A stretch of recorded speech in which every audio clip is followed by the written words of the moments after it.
I also just love that Yubaba turns into a bird. Specifically, like, she wraps her cloak around herself. Yeah. So in bird form, she's also, like, still, like, very, like, soft looking. Yeah. She's a very lumpy bird. Yeah. Rounded edges. Yeah. Yeah, I think it's cute. I'm like, yeah, you're not a great person, but, like, you know, your bird form is cute.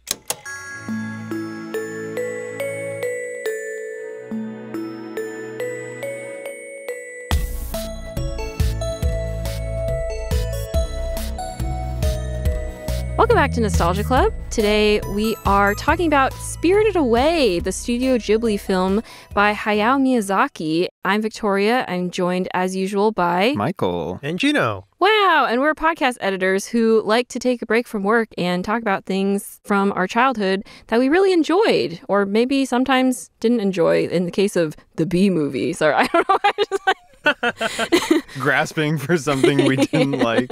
But nonetheless are things that are tied to specific parts of our life that are fun to recount. Maybe we have fun stories and such. So yeah, today we decided I really wanted to do a Studio Ghibli film. I'm a big Studio Ghibli fan. So I decided that we should watch Spirited Away, which used to be my favorite Miyazaki film, but what happened? Has now been superseded by Howl's Moving Castle. Ah. Yeah. Was this like a recent rewatch, I have changed my mind, or was this like the passage of time has changed? I think the passage of time, I guess quick backstory is like the first Studio Ghibli film I watched was My Neighbor Totoro, I believe. I was going to say, like, don't quote me on that. And then I was like, no one can really hold me accountable. So, like, unless, like, my brother has a better memory than me, but that's besides the point. Anyway, so I watched My Neighbor Totoro, and then I was like, hey, that was pretty neat. I want to check out more of this collection. I was also in either late middle school or high school when I first started watching Studio Ghibli films, actually, which I think, like, most people actually encountered these, like, younger in their childhood. Actually, a lot of my friends said... Or not a lot of my friends. Some of my friends said that they watched Spirited Away when they were really young and it scared them. So now, like, they enjoy the film, but, like, they don't quite enjoy it as much as perhaps I do. There's because I watched it later ghost in life. memory of terror. Yeah. No face, no! So at some point I got Spirited Away from the library. And the first time I watched it, I was immediately so awestruck that I immediately watched it again. Wow. Like hit rewind on the DVD player and was like, I'm watching this from the start again. Wow. Because it left such an impression on me. And then I think before I returned it to the library, I watched it at least one more time. So my first watch of Spirited Away was already like, I watched it 3 times in a row. Although technically, actually, I encountered Spirited Away before that when my family was visiting Hong Kong. When I was young, I saw this movie through a shop window, but there was no sound and no subtitles because it was just like one of those, like, I don't know, to like entice people to like come into the shop. I don't even know what shop it was. Like, was it like a DVD store? I don't know. I couldn't tell you. All I remember was watching like this little screen through the window and being like, this art style is cool. This animation's pretty neat. I thought Haku was a girl. That's all I remember. And then so years later, when I watched Spirited Away, I was like, oh, that's the character. Oh, he's not a girl. But like, whatever. It was interesting. It like unlocked this like memory of like, I thought this movie was cool, but I didn't even know what it was and I had no way of finding out. And then I found it. But then I've watched like a couple other Studio Ghibli films over the years. And Howl's Moving Castle, now that I'm older, like it just like hits all the right buttons for me. Maybe because, like, the characters themselves are also older, whereas, like, Spirited Away, like, Chihiro's a child, so it's, like, it was more resonant with me when I was also a kid. So, I don't know, but I still very much hold this movie very near and dear to my heart. But what about you two? I was just thinking of when you said Howl's Moving Castle, I was like, it's because Victoria wants to be a grandma. Victoria wants to be old. Dang. My friends actually... Or rather, maybe I'm saying that wrong. Victoria feels as old.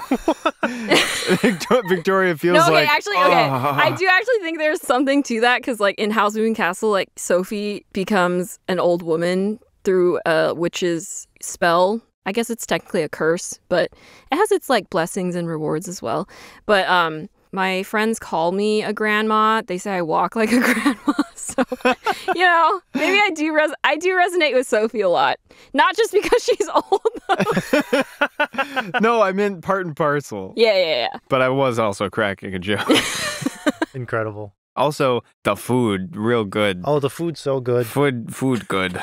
The food's a little less good in Spirited Away, but I think that's by design. Yeah. Actually, today, we were watching Spirited Away. My friend was visiting as well. So we were watching Spirited Away, and there's a scene where Chihiro eats an onigiri that Haku brings her, and I was like, yeah, should we have onigiri for lunch? So I immediately was like, I went and washed rice so I can make onigiri for lunch. You gotta have the food. Howl's Moving Castle makes me crave eggs and bacon. Oh my gosh. Nonstop. I'm immediately I gotta buy bacon. Big next thick time slices yeah, of bacon. It's so good. Porco Rosso also makes me crave bacon.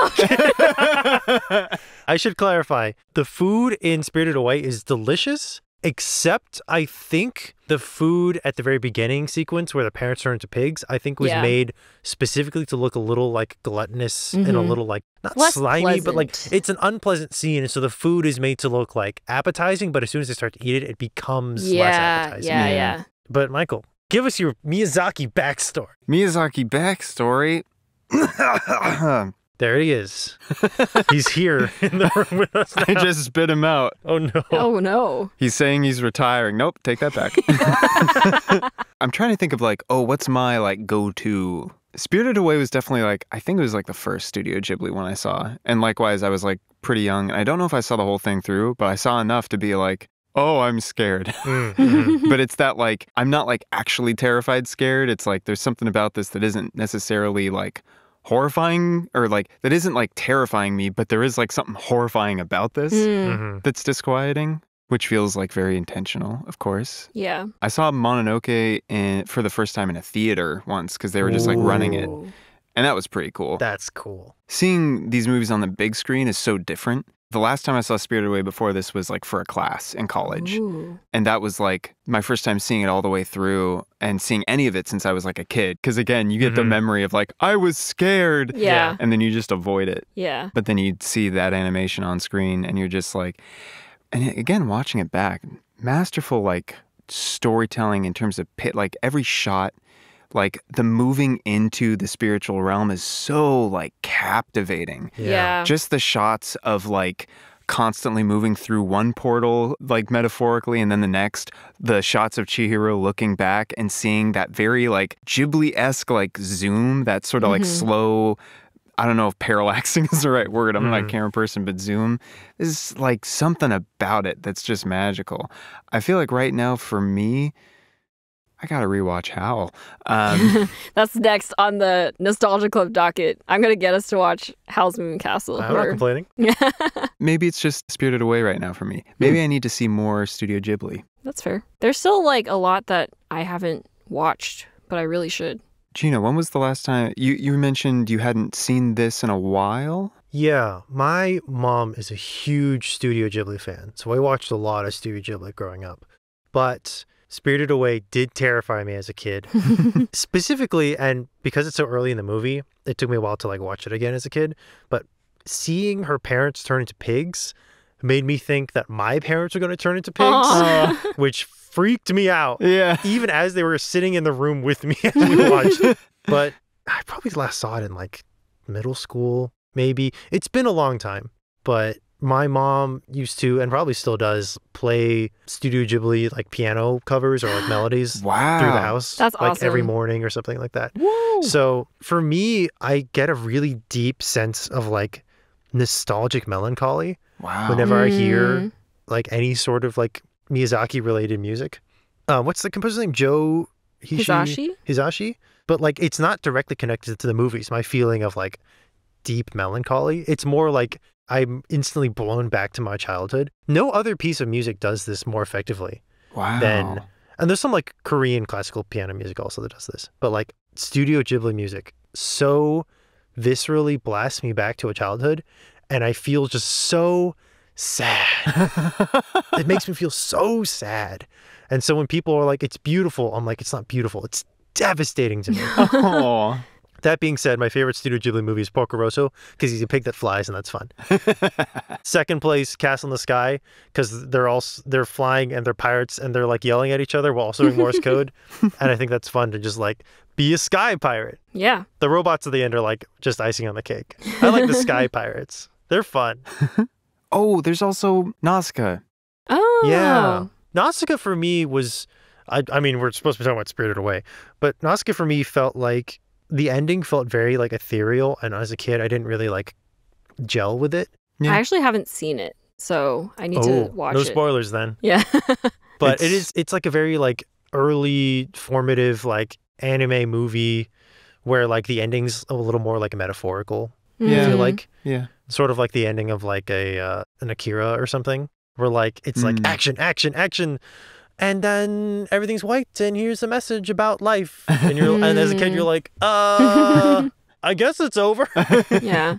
Oh, another one I really love is The Secret World of Arrietty. Oh, I've never seen that one. It's really cute. That's it's just where like she gets real small. She is small. She doesn't get small. She's just a small human. And it's based off of The Borrowers. Really? Because that's like the premise of The Borrowers is they live in a regular human-sized house, but they have their own little small world, and they just like quote unquote borrow things from the big humans to use for themselves. So for example, like at least in the movie, like Arrietty like takes like a clothespin. She takes a clothespin and uses that basically as like a claw clip for her hair. Because for her, that's like, it can hold up all of her hair. I think she uses like a sewing needle as a sword, stuff like that. Cool. It's just fun because I'm like slightly obsessed with like tiny things.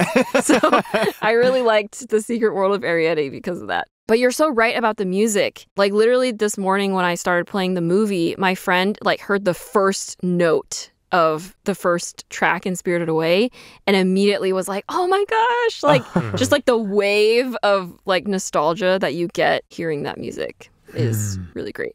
Yeah. Also the waltz from Howl's Moving Castle. My mom used to she's gonna hate me for saying this. Hi Mom. She used to cry when my brother would play it on the piano. Aww. So like, yeah. Wow. Why would she hate you saying that? That's so sweet. I'm exposing her. As having human emotion? How dare she? I think it's everyone here thinks it's very sweet. Yes. And now I'll probably get a text about us saying like, I didn't cry or something like that. She's like, there's just something in my eye. So Spirited Away follows the story of a young girl named Chihiro who has just moved to a new town with her family. She starts off the movie as being kind of like an irritable, like grumpy, unhappy child. I mean, part of it is because she's just had her whole life uprooted. She's like clutching some flowers that her best friend got her. Typical, like you're moving away from home. It's very sad. Like at that time, like as a child, that's all you know, right? So you're being like ripped away from everything you know. And on their way to their new house, her family ends up driving on kind of like an abandoned pathway. But her dad is very much like, it's fine. We'll just cut through the forest. It'll be an adventure, you know? The mom keeps being like, the movers are going to get there before us. And he's like, it's fine. They got the keys or whatever. So they end up in front of kind of like this entryway. It's like a red building with like a little statue of like a spirit in front of it. And her dad wants to go through and explore. And again, they have like a slight debate about like, is this a waste of time? Like we're supposed to like meet up with the movers, but he's like, it'll be fun. Let's go. Let's do it. So they go through the tunnel. They find that it's an abandoned amusement park. They smell something cooking. So they're like, oh, maybe it's not so abandoned. Maybe there's actually people and like shops here. So they go, they find this place. I love how specifically it's the dad who sniffs it out. Yeah. He like walks through an intersection and like sniffs around and he's like, that way. Yeah. Then they arrive at this stand that's just piled with food. And they sit down and they're like, oh, great. Like, let's eat. And at first they're like, should we pay first? And they're like, don't worry about it. Like, we'll pay at the end. Like, Dad's got a credit card. You know. Also, wait, quick side note. Did you guys watch the English dub or the original Japanese? I couldn't find the original Japanese, but as a kid, I also watched the English dub. So I also watched the English dub. So for me, the English dub is what I default to usually. I actually don't know if I've ever watched the original Japanese version. Yeah. I think for like most of the other Miyazaki movies, I've seen the original Japanese, but for some reason, Spirited Away, I just could never make it happen. That's fair. Also, Porco Rosso. I hear their English voices very strongly in my head. They only have the English dub on Max, which is how I watched it. That sucks. Yeah. Right? Because Max is the only place you can find it in the States, and they really don't have the Japanese dub. I don't know why. That sucks. Maybe I saw the sub in college, but I can't remember distinctly. The Blu-ray that I got has the option for English or Japanese. But I was like, well, I'm most nostalgic for the English dub, so I'll watch it. But I do want to go back and it's a great watch dub. Yeah, it is. I want to watch the original Japanese version because I hear like some of the dialogue is like slightly different, obviously, just for like translation purposes. But anyways, just for context for people, in case you're like, that's not what they really said, it's because we're referencing the English dub version. So her parents start eating. Chihiro's very unsettled by it because it is kind of an unsettling scene, like Jino said. Like, they're just, like, eating everything. Going to town. Yeah. And so she wanders off, and she just kind of, like, wanders around the amusement park. And she comes across this bathhouse, and she sees that it's running. There's steam coming out of the chimneys. There's, like, a train that passes under the bridge. On the bridge, she encounters this boy, and he's like, "What are you doing here?" And she's like, I don't know. I'm just exploring." And he's like, "It's almost sundown. You got to get out of here." So she runs and she goes to look for her parents. The transition from day to night is very fast. But, I'm like, it's the spirit world. Time travels a little differently, whatever. Pretty magical. It is very it's the transition and the music in this moment is so iconic. You really feel it building. This, and the urgency, and like suddenly she's like surrounded by totally unfamiliar things and she doesn't know what's going on. She realizes that her parents have turned into pigs. They've lost all coherency. They're not human anymore. So now she's like freaking out and she's like, my parents must be somewhere else. So she like runs around trying to look for them. She tries to go back to the original train station tunnel where they like came through. And she realizes now between the amusement park and like that entryway is a huge body of water. So there's no way she can cross it. She starts turning translucent because if you're a human and you're in the spirit world, like, and you don't eat their food, then you'll start becoming a ghost or whatever. So she like runs away, and then you see her just like crying like by herself in a corner. And then Haku comes back and he's like, you got to eat this like little pellet thing so that you don't disappear.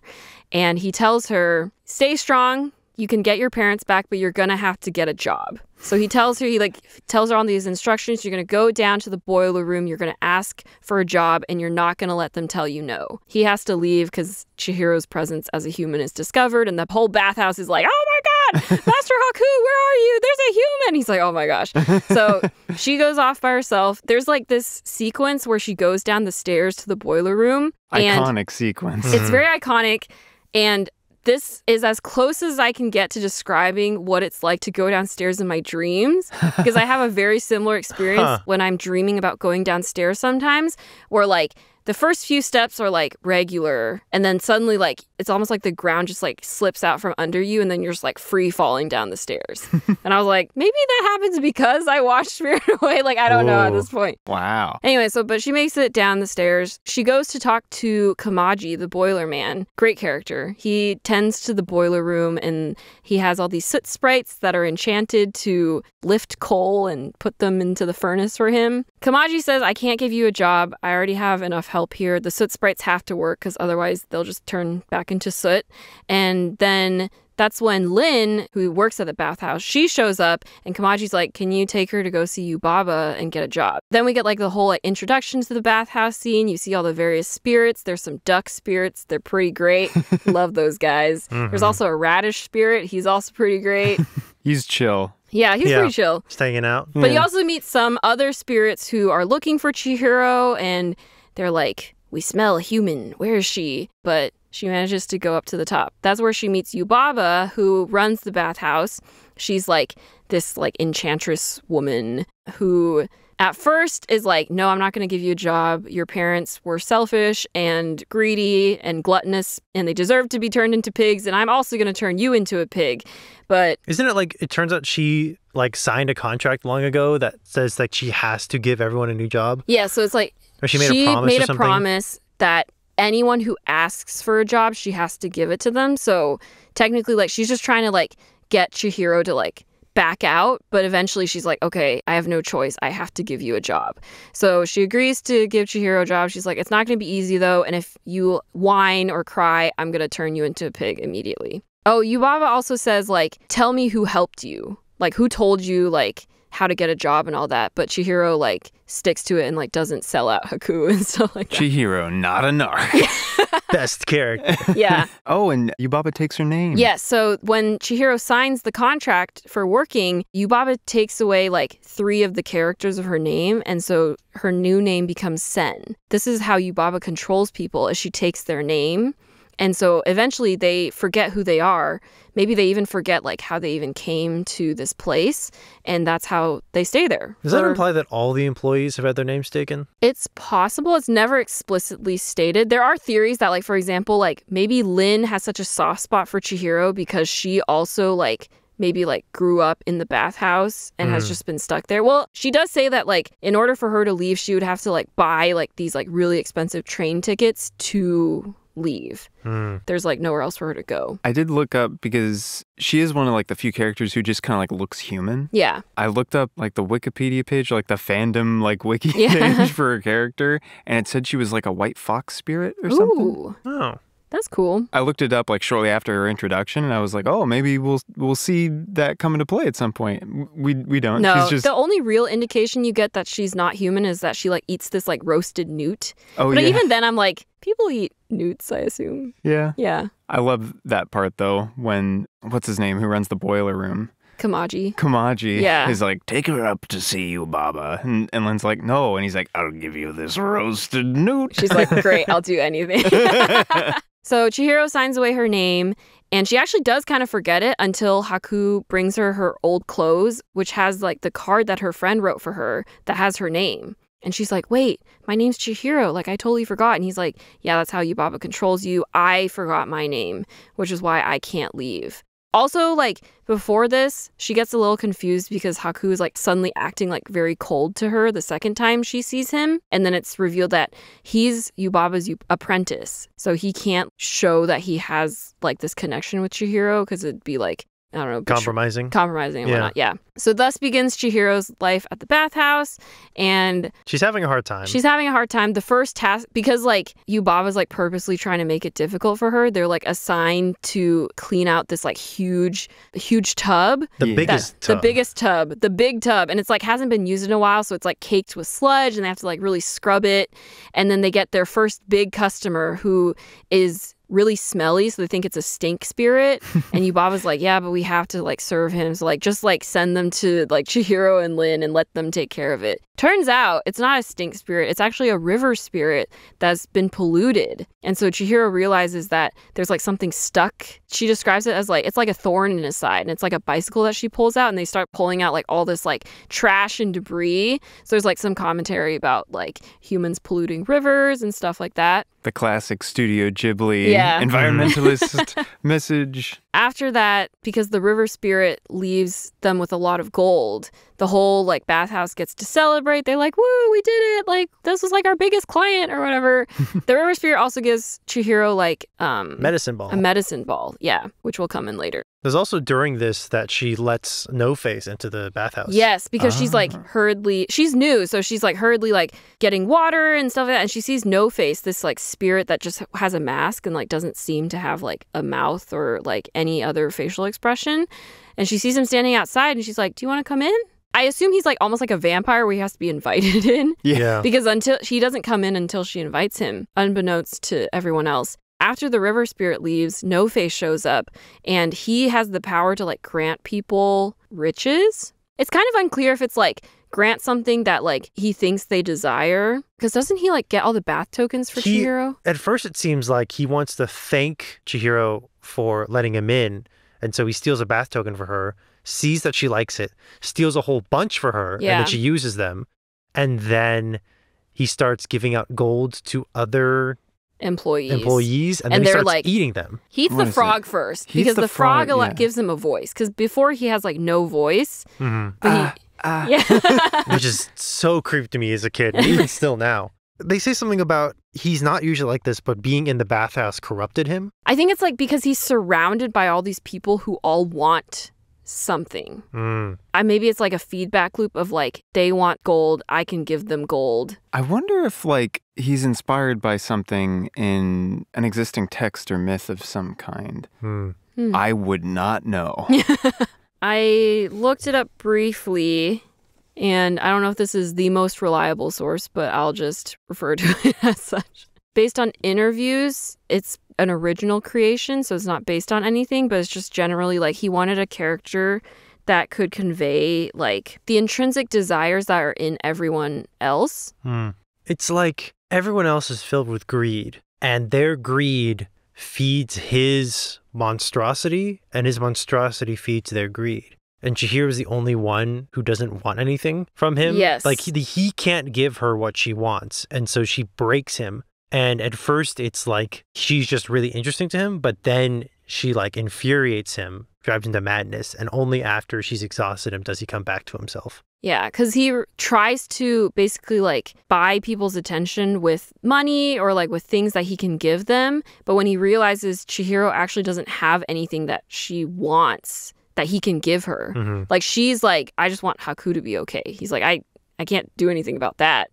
So he gets frustrated because he's like, I want your attention. Specifically, he wants Chihiro's attention, but there's nothing he can give her that she wants. So then they just become like travel companions. Yeah, so then after, because Haku gets horribly injured because he goes on a mission to Yubaba's sister, Zeniba's home to steal her like magic seal, and she chases after him with like an army of like paper birds. Chihiro heals his injuries with half of the medicine ball, but she thinks that he's still under like this curse that Zeniba put on him. So she's like, what if I go travel to Zeniba's place to return her seal to her, and then she's gonna have to like remove the curse on Haku. She sets off on this journey. Kamaji gives her like these train tickets that he's hoarded and saved up for a long time. She goes with Yubaba's baby who gets turned into a mouse. So Yubaba is a giant baby.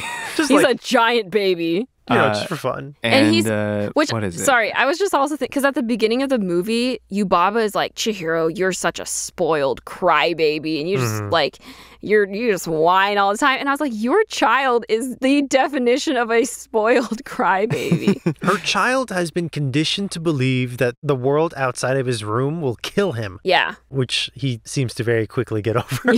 Because what is it? Zeniba. Yubaba, Zeniba. Sorry. While Zeniba has made it in via one of the paper birds to the bathhouse, she turns Yubaba's baby into a mouse. Yes. And she also turns Yubaba's like hench crow that basically like is familiar? it's like a smaller version of Yubaba, but like a bird. And she turns her into like a tiny like little bird that goes like and then she turns Yubaba's 3 green heads. No, they turn themselves into the baby. They're basically like, Why? This is our chance. Because Yubaba like spoils her baby. Oh. She loves her baby. Like, what's their function? What they're do kind of just there. They just really hop just around there. and go. Fascinating. Yeah. Lots of fun, just like creatures in this movie. Sometimes just because, you know? Like those duck spirits. Hey, those duck there. spirits play a vital role in being very cute. So Chihiro sets out on this journey with her new companions. No Face joins them. There's a really iconic meme where No Face gets splashed with like waves and people As the have train's edited. arriving, right? Yeah. Like there's this really funny like reaction image where it's like people like put like in text the feels on the waves. So it's just like you're being overcome with the feels. Anyways, sorry. It's a very pretty sequence, too, the train ride. Yeah, the train ride is so chef's kiss. The other passengers are like shades. They're like these shadow outlines of people, which just kind of feels right for having been on like a train. Sometimes like that's almost kind of the vibe. Even though you can see everyone just fine, it's like it's a very transient kind of like feeling. And like being the last person in a car on a train that's like going way out there. Had a very similar feeling. When you're traveling a long distance on public transportation, or even just like group transportation, most of the people you're traveling with might as well be shades to you, because they will just drift in and out of your life, and you'll see them and then they're gone, and you'll never think about them ever again. Yeah, there's magicalness to it. There's a twilight. And a lot of that travel is in Twilight. It's just really pretty. Sorry. It is, yeah, it's a really good sequence. So Chihiro and her companions arrive at Zeniba's hut. It turns out she's not as scary as Yubaba. She just has like this like weird like antagonistic cat and mouse relationship with her sister. Chihiro's like, I brought back the seal that Haku stole. And she's like, oh, my curse on it is broken. And Chihiro's like, what? But Haku's like still like on the ground. There's like a slug that pops out when Chihiro feeds the rest of the medicine ball to Haku when he's injured. She like squashes the slug, and it's a slug that Yubaba put in Haku to control him. Yeah. But there was a curse on the stamp, but Chihiro broke it with love.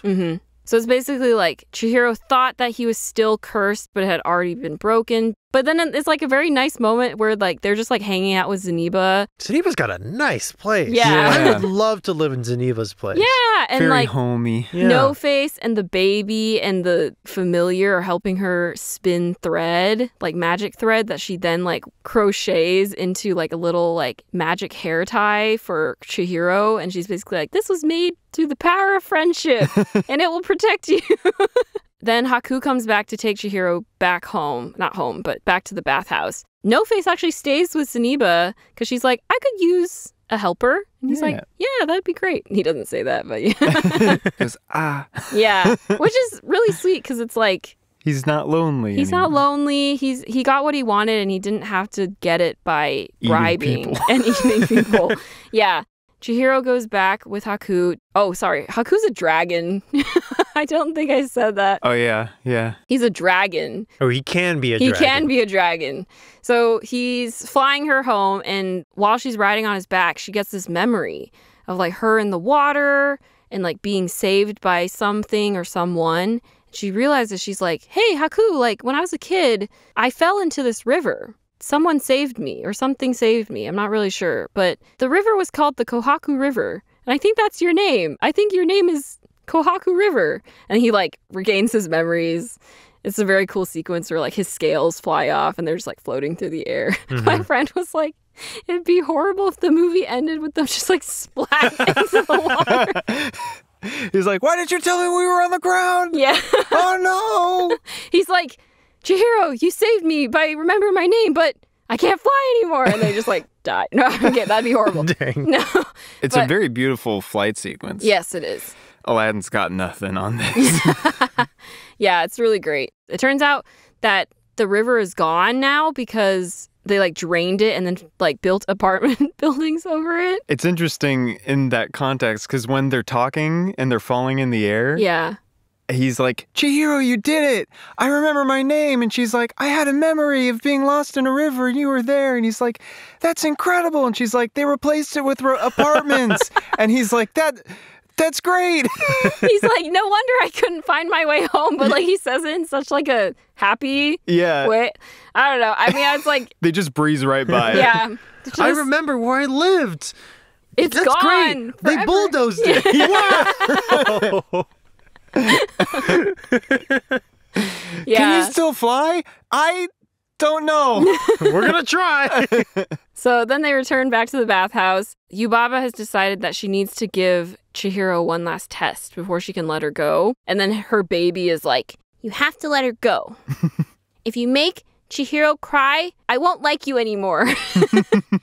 And she's like, but I have to. So and Chihiro insists. Yeah, Chihiro's like, fine. She was like afraid at the start, and she's like, no, it's fine. She's like, confident. no, you're right. I'll do your test. So she goes up, and there's like a pen of pigs. And Yubaba is like, tell me which ones are your parents. If you guess correctly, then your contract will be burned and torn up, and you can go. And Chihiro looks and looks. This is planted earlier on where Haku is like, remember what they look like because you're going to have to save them later. Then she's like, wait, but none of these are my parents. And Yubaba's like, is that your final answer? And Chihiro's like, yep. And then it's like, hooray, none of them were parents. You get to go home. And then she says goodbye to all her new friends. The whole bathhouse like cheers for her, which is nice because at the start they like all hated her guts. Yeah. But she saved them from No Face. Yeah, she saved them from No Face. She truly earned their respect. Mm-hmm. It's so nice when you get like that kind of dynamic where it's like new character in a new place. Everyone doesn't know what they should think about them. And then by the end, they're all like, yay, we love this. We love protagonists. They're like so happy that like she like got her parents back, etc. They're even happy like just when she returns, like they're all like, oh, she's back, yay. Yeah. So she gets to go home. The body of water that used to separate her from the entryway is now gone because there's nothing holding her to the spirit world anymore. Haku says she has to go the rest of the way on her own. Her parents will be waiting for her at the entryway. And he's like, but the important thing is don't look back. So it's kind of like the Orpheus and Eurydice tale. So she goes, she encounters her parents. They go back through the tunnel. The interesting thing is when they exit the area, suddenly it looks very overgrown. It's not a red building anymore. It's like a stone building with moss overgrown in it. Like the little like spirit statues also like overgrown with moss.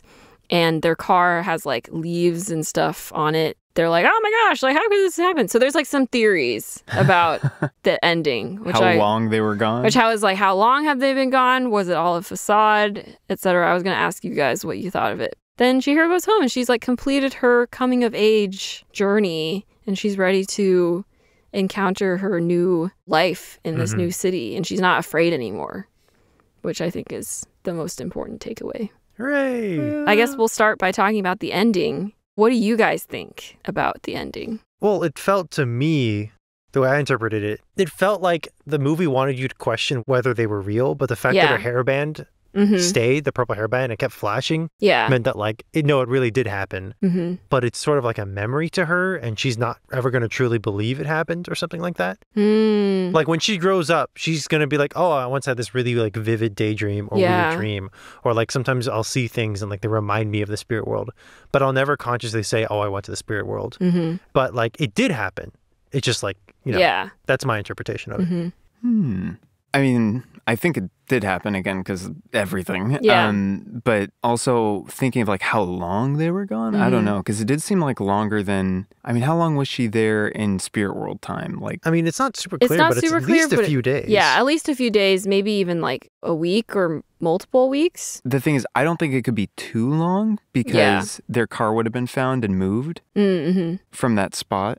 Like there would have been some kind of investigation. Just going off of like what I remember of the movie and how many times it went from night to day, I think she was there for around 5 days. I mean, hey, sure, why not? But like that's taking into account that like, oh, the movie played it exactly chronologically and we didn't skip any time. Right. We could have totally skipped some time. Yeah, that's true. There were a lot of leaves on that car. There was a lot of moss on that stuff. I didn't notice the facade of the building had changed drastically. I also didn't notice that. Yeah. That's almost more concerning for time. It's more passing. apparent because I basically like, after I finished rewatching it, I immediately went back to the first scene and I was like, oh, it's like starkly different. I mean, it's like cool that like, even though the movie itself is not that long, similarly, our memory of like the building is already like, what was it like at the start? I don't even remember. Like so much has happened since then that you're almost like, what was going on?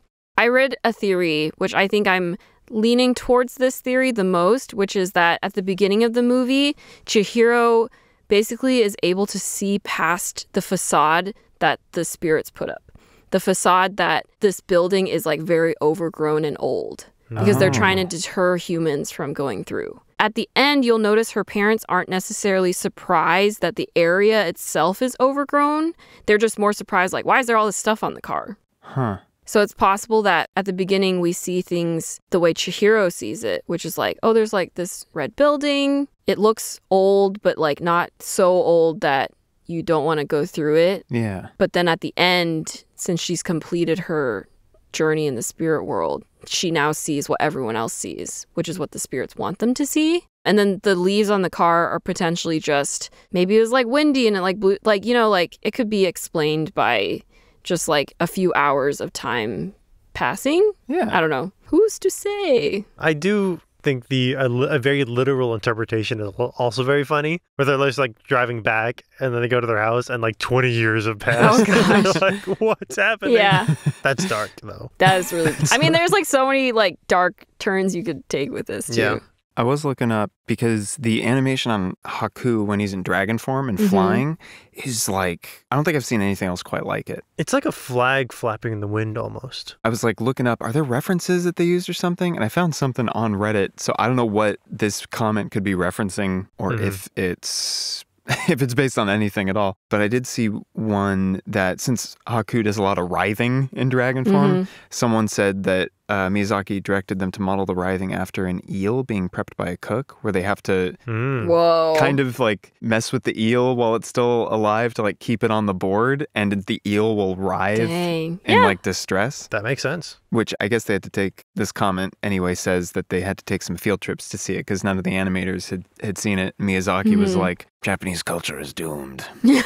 That's what the comment says. It's not me putting words in his mouth. I don't know if that happened or not, but for Hayao Miyazaki with the quote attributed to him of, this was all a mistake, I can kind of see it. Yeah. But it's fascinating because the animation on that movement is so distinct. And the way he just kind of like floats at various times and kind of lists in various directions when he's clearly unwell is so, I haven't seen anything like it. Like you can picture the Western style dragon with its wings and be like, okay, you know somewhat how to like, if you wanted to animate that. It flaps like an extra heavy bird and heaves itself into the air. But a dragon without wings, it feels wrong to say Eastern style dragon because there's a lot of different kinds of dragons. But where it's long and there's more like snake-like rather than bird-like. Yeah, it's like depicting that flying in the air, like, yeah, you could say swimming through, and we kind of see that in the form of the river spirit and Haku, but there's this extra dynamism that you can do with that kind of shape that they use a lot in here.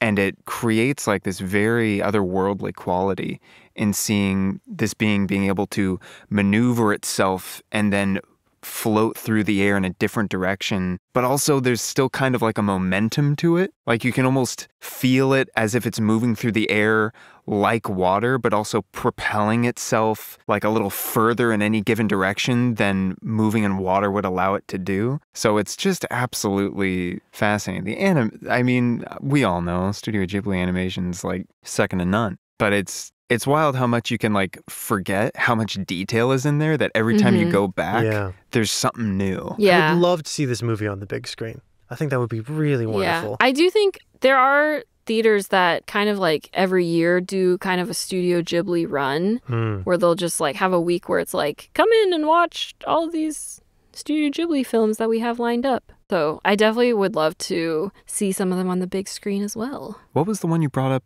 The Flying Pirates one? Castle in the Sky. From what I remember, it's like there's these two kids and they get kidnapped by pirates and then they kind of get adopted by the pirates. But there's like there's like business pirates chasing them.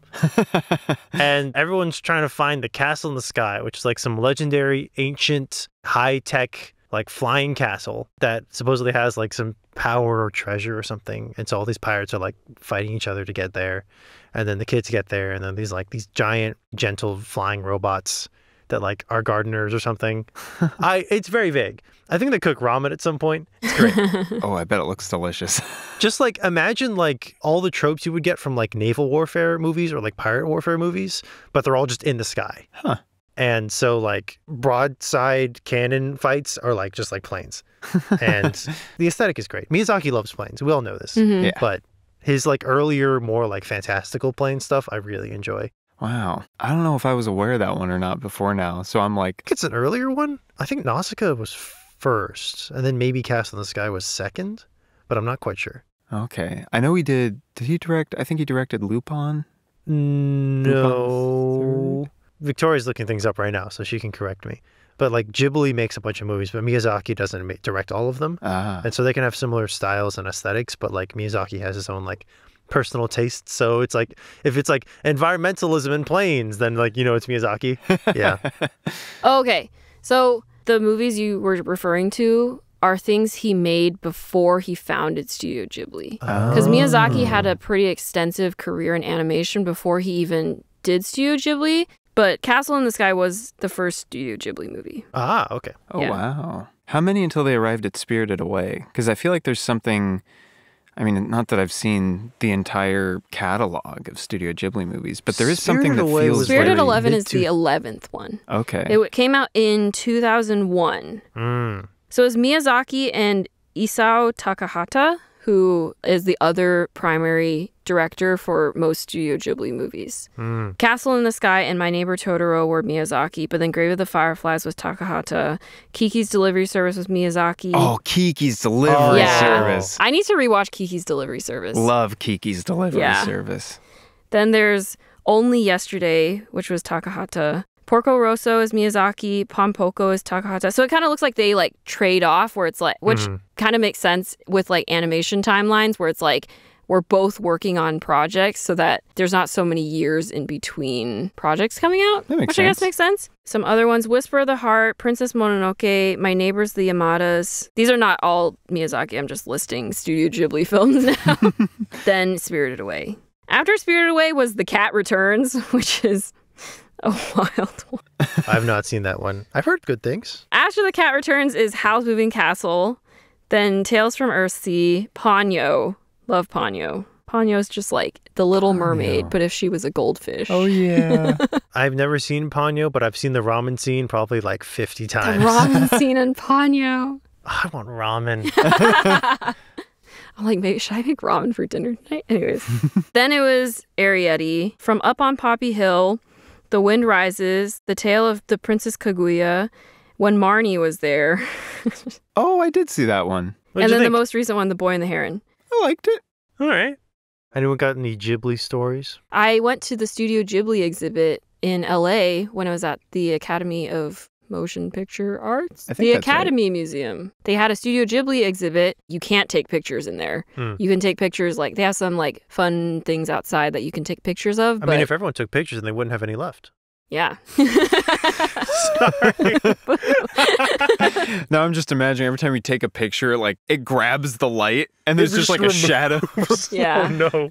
But they had they had, like, a lot of, like, storyboard art from the various movies. Wow. There was just, like, cool, like, aesthetic areas. There's a part where you could just like lay on the ground that was like made to look like grass and like look up at the sky. Wow, that's not the actual really sky, cool. but like it was just like you're living the Studio Ghibli experience. They also had a side room that talked about Miyazaki's earlier works. Like we said, like he did a lot of animation work before even Studio Ghibli, and that's when I found out he worked on the Heidi animated show that I watched as a kid that I adored. Oh, wow. So I read the book Heidi as a kid and I loved it. I used to read it all the time. I think I had like an abridged version of it, so I don't think I've actually ever read like the full like not children's version. I do think it'd be kind of fun if we talked about Heidi for a future Nostalgia Club episode. But anyways, I'd be down. There's an animated series for Heidi that my mom had the like CD sets for, and it was all in Cantonese, so I would watch it in Cantonese. I don't think I've watched it in English ever, but anyways, that's besides the point. So I'd watch it and I loved it. And similar experience with Studio Ghibli movies, that series made you crave bread and cheese because like they're living in the Alps. They've got fresh cheese that they make from like goat milk. Every day for dinner is like they have like a little slice of like ham or whatever meat they have, and then like the grandpa like roasts some cheese on the fire and it gets all melty. Bread and cheese. Bread and cheese. It's so good, and it's just you're just sitting there and you're like, I want bread and cheese. Just like a story set in Asia will make you want dumpling and noodle. A story set in Europe will make you want bread and cheese. I'm just picturing like hungry going home and being like, I need bread and cheese, anything. And then going to like Little Caesars and just going like, this is different. Yeah. So I'm surprised I never like made the connection, I guess, between Studio Ghibli animated food and the animated food in Heidi. But it was like I watched Heidi when I was so young and I never like Googled like who did it. And all the credits are in Chinese, so I'm not like reading it either.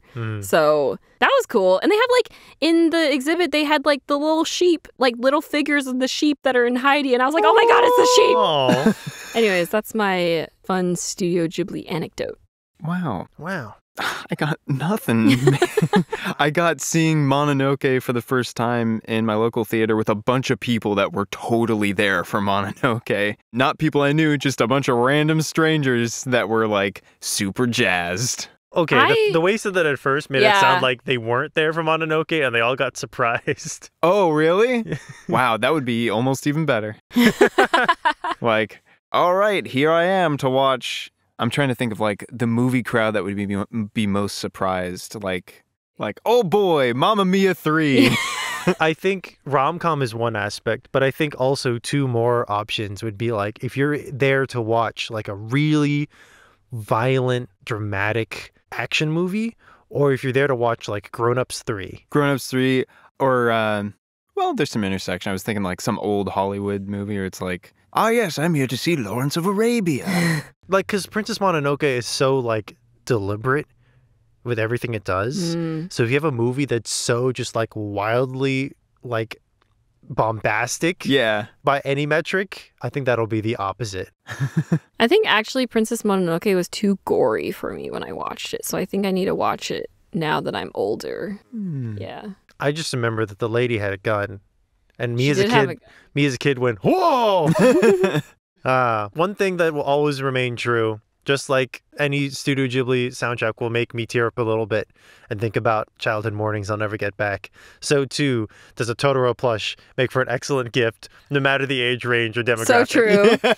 So true. You need a gift? Can't think of anything? Get Studio Ghibli themed merchandise. Excellent. Excellent. One-stop shop for, oh, not what I wanted, but it's very cute and I'll keep it. Do we have Kiki's Delivery Service on the list? No, but we should. I'd be down. Yeah. This episode has turned into, we haven't talked about Studio Ghibli at all yet, so we gotta cover it all. Yeah. There's so many, like... There's like more bread in Kiki's Delivery Service, right? Like there's bread and cake involved. Yes, I believe so. Nice. What I heard is that Kiki's Delivery Service is about recovering from burnout. Yeah, it is.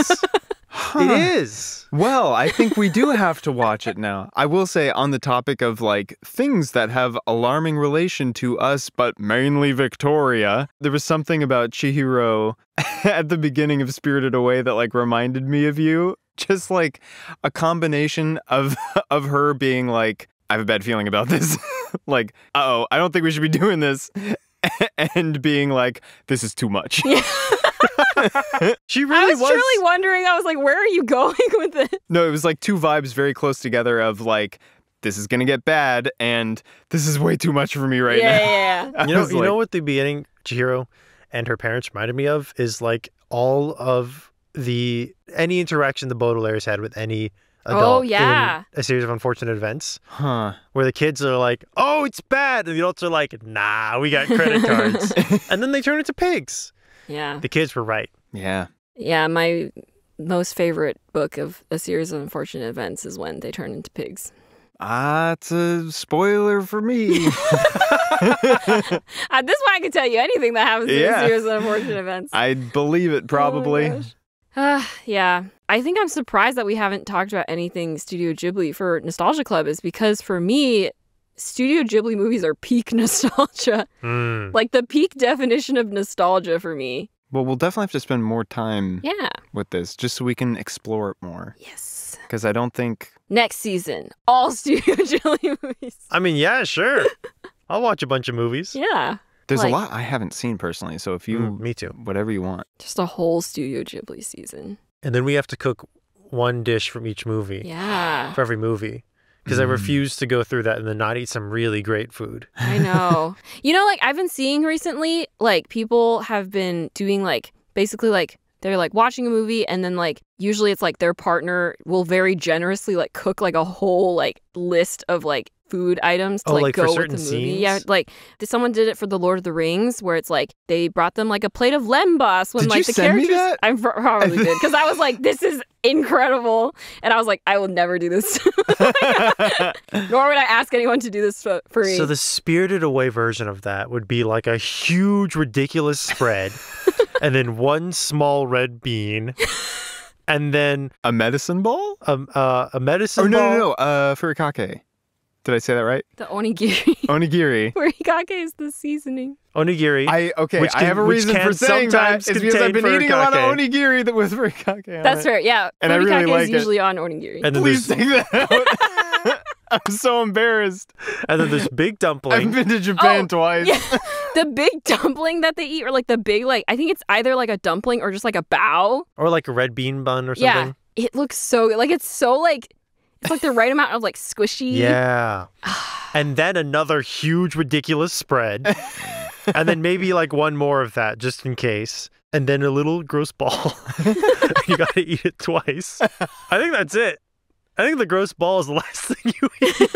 So does it work like in the movie where you've eaten so much that when you eat the little gross ball, you just vomit it all back up? Oh, no, the last thing you have is tea. Because Granny perfect. gives them tea to wash down your little gross ball. Perfect. Yeah. Yeah. My favorite part of the ending, and actually, because like when Chihiro meets Zeniba's like, just call me Granny. And then when she sees Yubaba again, she's like, hey, Granny! And Yubaba's like, what the? A part of me can't help but like sympathize a little bit with Yubaba. I was going to say, like, I think Yubaba as an antagonist is very interesting because we see her being very obviously, like, cruel to Chihiro. But we also see, like, how dedicated she is to her business. And she, like, helps it's like a team effort. She leads from the front. Yeah. Which is admirable despite her intentions of, like, greed and manipulation and exploitation. She also, like, really does care about her employees to a certain extent. Like, when the extent river that she can control. That's true, yeah. She cares about most of them, but then appears to have like some great vindictiveness against specifically 2 children. Yeah. I also just love that Yubaba turns into a bird. Specifically, like, she wraps her cloak around herself. Yeah. So in bird form, she's also like still like very like soft looking. Yeah. She's a very lumpy bird. Yeah. Rounded edges. Yeah. Yeah, I think it's cute. I'm like, yeah, you're not a great person, but like, you know, your bird form is cute. I love that when Haku gets better and he's able to go up to her and mouth off a little more. Yeah. And he's like, you've lost something and you don't even realize it. Yeah. And she instantly looks at her gold Yeah. and she's like studying it and she's like, ha, nice try. And he just like stares at her and she's like, my baby. Yeah. I mean, I think it's like such a clarifying moment where it's like, even though her baby is her pride and joy, like Gold first. She thought of gold first. Yeah. And I think she realizes that like after like her baby is gone and then when he comes back and now he's also like, how important am I to you? Like, is controlling Chihiro more important or am I more important? Yeah. Yeah, the baby has an arc. Yeah. Because when he gets mouseified, which love the mouse version of the baby. The mouse So version is cute. Big so version of little cute. mouse baby. And the bird, the tiny bird version of the familiar is like so small and has like stick legs, but Yeah. it like carries the mouse. But then like but then he decides he's like, no, I'm gonna walk on my own. Oh, it's like yeah. a big moment for him. He's like, I'm not gonna let the bird carry me. And then once they get to Zeniba's hut, she's like, yeah, actually they could have turned back into their original forms, but they've chosen not to. Yeah. But then when he's in mouse form and Yubaba like calls him gross, Oh yeah, like right to his face, and his little mouse face goes, like a little angry. Yeah, he's like, wow, Mom, how dare you? She's like, gross little mouse vermin. He's like, all right, Yeah. baby will remember this. It's great. Thanks for listening to Nostalgia Club. If you like Studio Ghibli, let them know. Yes, email us at nostalgiaclubpodcast@gmail.com if you want us to do a Studio Ghibli series. I don't know. That might be a lot. But if a really, really dedicated fan is like, yes, I want just Studio Ghibli episodes, we will do more of them. You can also find us on Instagram at Nostalgia Club Podcast. And please take some time to leave a rating or review if you would so please, because we like reading them. And we like having stars on our podcast. Much like you, Baba, we like the gold. Yeah. And until next time, What could No Face tempt you with? bread and cheese. That would do it. Yeah. I could probably be enticed by just like a lot of cats. If No Face What does that It's look almost like? terrifying to see a bunch of living cats like emerging from no face. That's true. Okay, maybe not that. I take back bread and cheese then. Now that I've thought about it, because everything No Face gives you is actually dirt. I don't want to eat anything he gives me. So it has to be something I'm not going to eat, and that I won't be super upset if it turns into dirt. So, like, if my cat turned into dirt, I think I'd be a little upset. Yeah, that's true. Okay. I take it back. No, but it has to be something that, like, you would take not knowing that it's dirt. Ah. Yeah. Then bread and cheese would do it. Yeah. And, like, some grapes. And a little sausage. I'd be tempted not to, like, if a spirit was like, have some money, I'd be like, I don't trust this. Something's going to come back to bite me here. Yeah. Likewise, if a spirit was like, here's some food, I'd be like, this also is going to come back to bite me. Yeah.